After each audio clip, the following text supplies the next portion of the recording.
This is the Goldshell Byte, and this is a little bit of a unique twist on mining, and really for me, solo mining at home.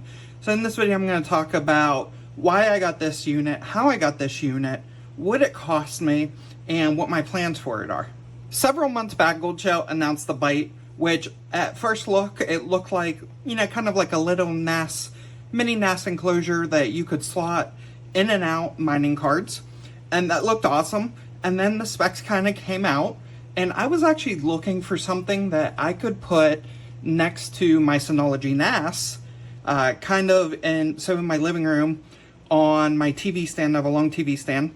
I've got my NAS there, I've got some mini PCs running nodes, and I've got some space. I was actually looking at the Ustar NASs, and I was going to get a couple more NASs put there and put them on the storage network. And then Goldshell announced this, and I really like the idea because what I've been looking for is a way to solo mine script. And as you guys are aware, I'm a solo mining advocate. And so I was looking at this and I was like, oh, this is great. They've got the DG card is included with the Byte, and then you've got additional expansion cards. And so I had plans to actually get 3 of these. And I wanted to put one on Digibyte script, one on Litecoin, and one on Dogecoin. I'm just basically going to put them on, let them solo mine. And then as I was looking into it, I was like, oh, this is great. I can solo mine with one card and maybe use the other card to kind of offset the electricity cost. And just, sell, basically mine with whatever with the other card that unit supports and sell it. And so as I mentioned, I wanted to get 3 of these units, and the launch price was a little bit higher than what I was expecting. However, Goldshell was actually running a contest on Twitter X, and I won that. And so I actually got sent this for free. Now the free comes with a caveat. Due to the tariffs in the US, I actually did have to pay about $355 in tariff fees to get this. And that is quite pricey, especially given the current price of this that you can actually get from Jingle Mining. So I won this, and then kind of while that was going on, Jingle Mining released it, and they had really good prices on it. So you could get the Byte case and a DG card for $179, and the AE card was only $99. So I went ahead and ordered it from them as well. I haven't got that one yet. So once that arrives, I will have 2 of these, and then I'll still be on the hunt for a 3rd one. I'm probably not going to rush into it, maybe see where tariffs settle, because, buying this unit, even at, I got mine from Jingle Mining for essentially like $280 for everything you see here minus the power supply. And, at that price, that's a nice price. But then if it lands and I get hit with basically 100% tariffs, which are going to, cost me another $300 to actually get it to my door at, at $600, that's a little pricey. So I might wait for tariffs to settle down, or maybe see if one pops up on eBay or the secondhand market that's already stateside that I can pick up. But we're going to go ahead and get these unboxed. I'm not going to spend too much time unboxing them.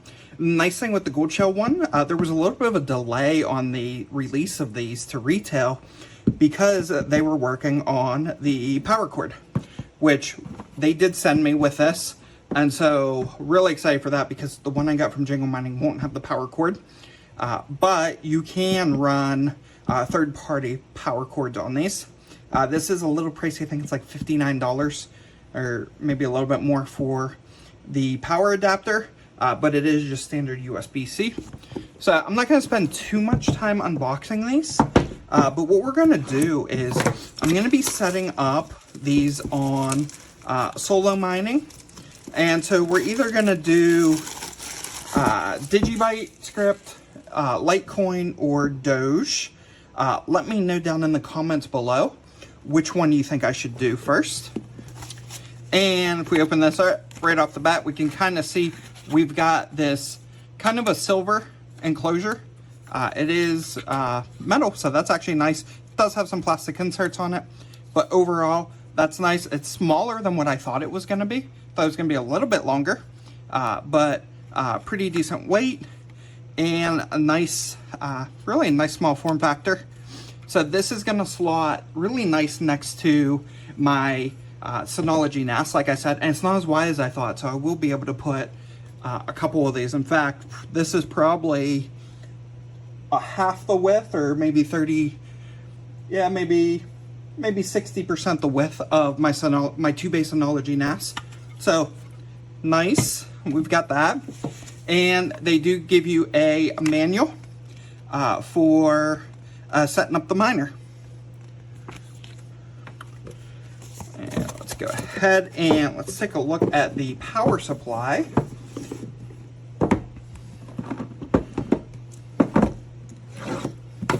And this is an international power supply, so it does come with the adapters. So they classify it as a wall charger because it is USB-C. Technically, you can use this to power or charge USB-C devices.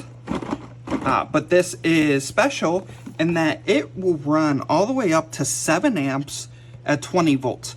A lot of the 140 watt power supplies that you see on Amazon will only do around 5 amps at 20 volt. So a little bit unique with that regard. And it is not a detachable power cable on this. The brick's actually really heavy, but we do have a tethered cord here to a USB-C, and we've got a few international adapters here, and obviously the US plug. No ground on this.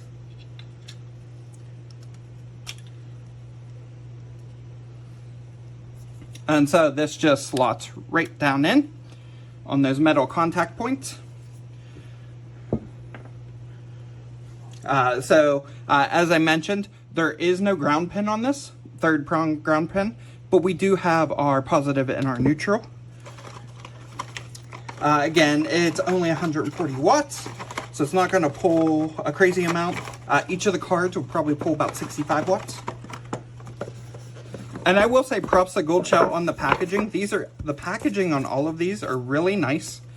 And the user guide that we get with each of the cards is actually the same user guide that comes with the miner. So each time you get a card, it'll probably come with a user guide. Okay, so these are a little bit thicker than I thought. But overall, these are pretty nice. So we've got a blower style fan that is an intake, and it's going to blow air right out the back of the card. So we've got a little locking pin here. So we just pop that out a little bit, swivel it out, take the card, slot it in, push it into the SATA pins on the back plane there, and it locks right in. Let's go ahead and get the AE card out as well. Now, as of the time of receiving this, I'm not 100% sure if the AE card is still profitable or not, but we're going to be running it anyways, and using it to probably stack some coins. We'll probably periodically swap to something else. Would be nice in the future if Goldshell does release a generic ZK Snark firmware for this that would allow us to potentially mine other ZK Snark chains in addition to Aleo. So we'll have to see if they come out with that or not. And once again, hefty weight to the card.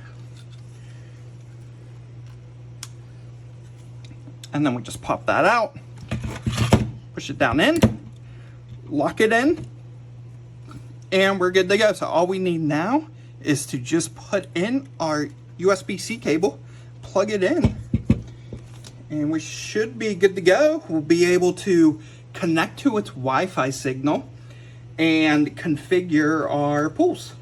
Back over at the computer, and we got the Byte all set up. We've got it connected to the Wi-Fi. Now, there were some hiccups that I want to tell you guys about.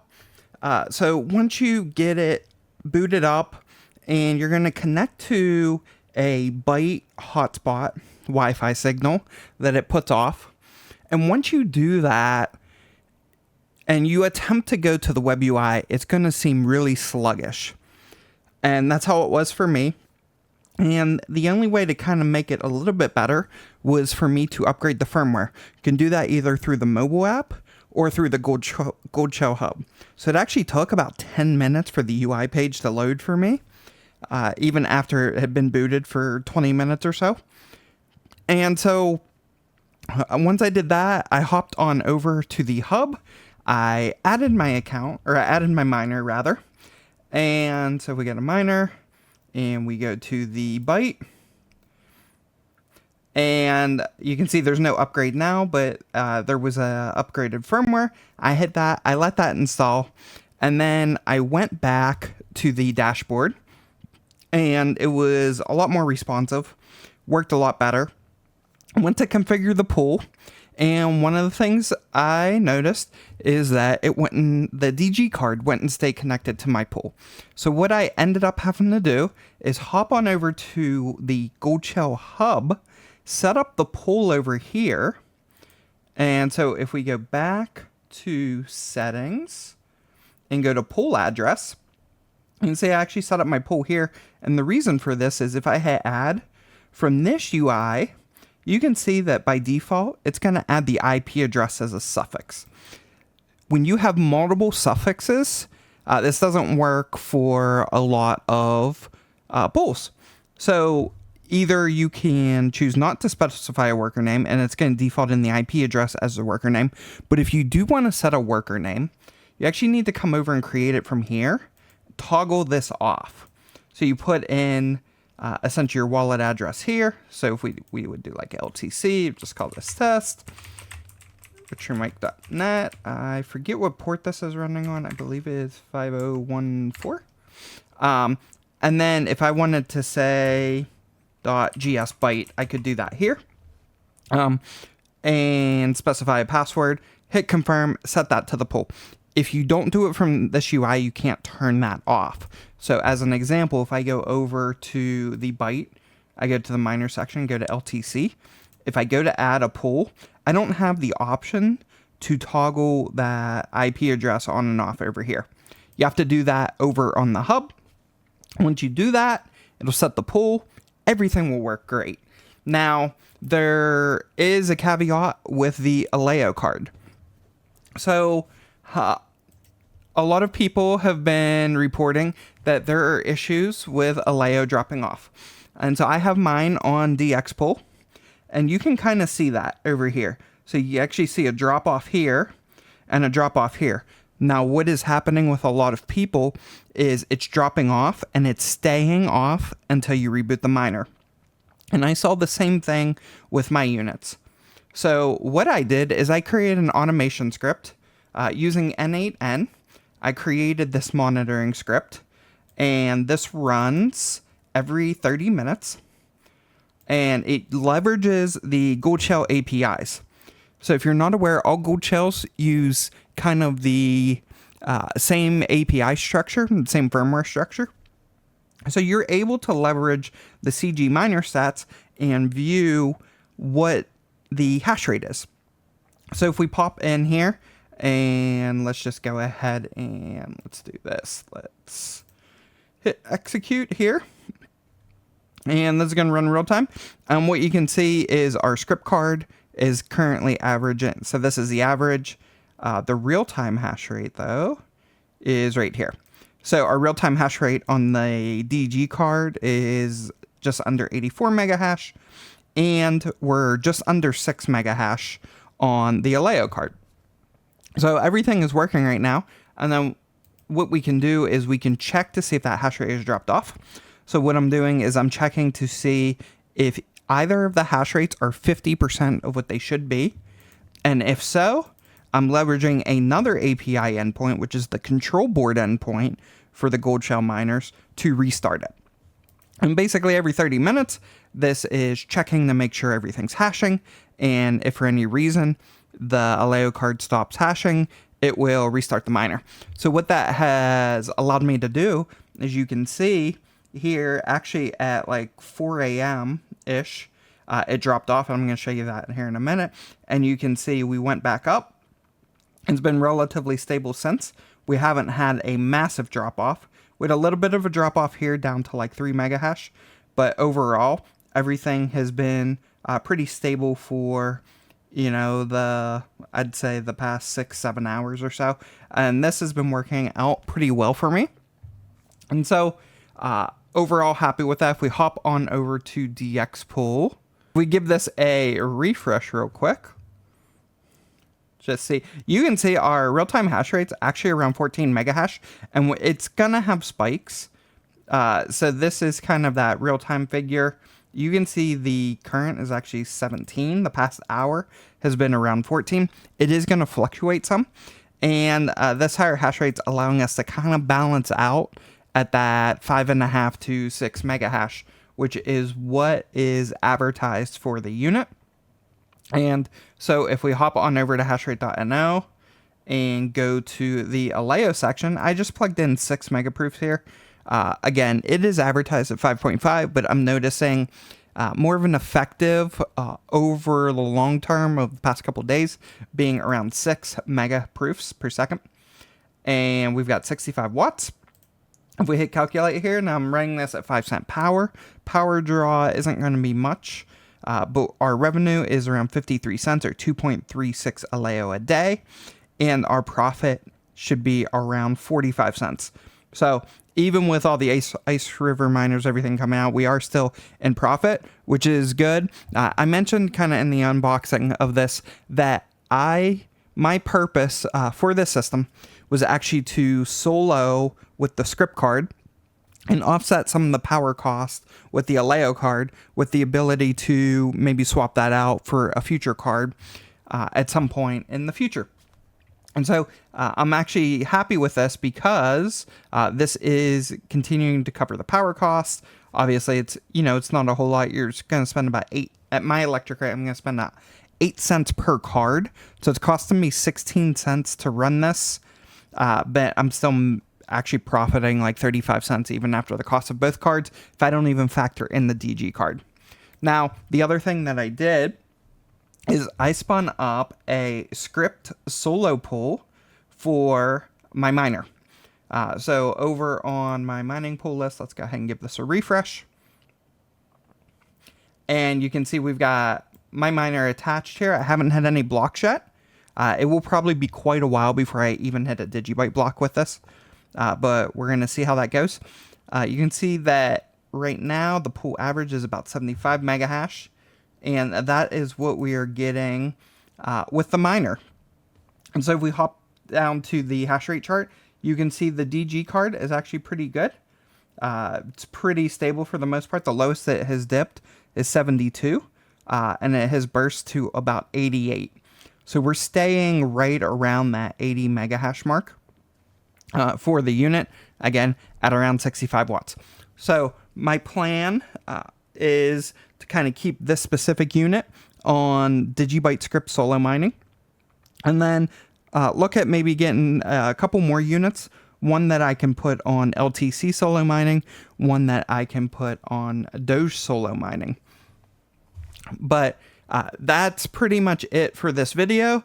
The thing that's really helping me with the Byte right now is this 8N8N script, which is allowing me to auto reboot the machine anytime there's hiccups, anything like that. It's not ideal. Hopefully they do come out with a firmware update for those Aleo cards.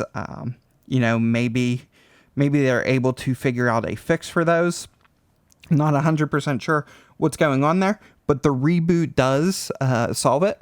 And so the other thing that I kind of wanted to show you guys real quick, just to give you an estimation of what this looks like. So when this runs, we can see if we take a look at, the past few hours, it hasn't had to restart the miner at all. In fact, it hasn't had to restart the miner since 4:30 a.m. So it's not necessarily happening like every 30 minutes or so, but you can see back at 4:30 a.m., it restarted the miner. And if we take a look, what you'll see is the hash rate for the script was still at that 86 full hash rate, but then our Aleo card, it actually dropped off to all zeros, and the total, so when you look at the power on the API, these both show the full power draw from the entire unit, not per card. So 60 watts means that the Aleo card went into idle while the DG card was still mining. And you can see the temp on that dropped all the way down to 35C. So that is kind of something that's happening, but this script is allowing me to do that. And then if we go back 30 minutes prior, you can see it actually rebooted again. And then if we go 30 minutes before that, it did not. So this, I could probably run this more frequently, but 30 minutes seems like a good interval to run this. I don't want the miner, getting stuck in like an endless restart cycle by running it like every minute or every 2 minutes while the cards are still trying to spool up. So this has been the temporary workaround that I have implemented for the Byte.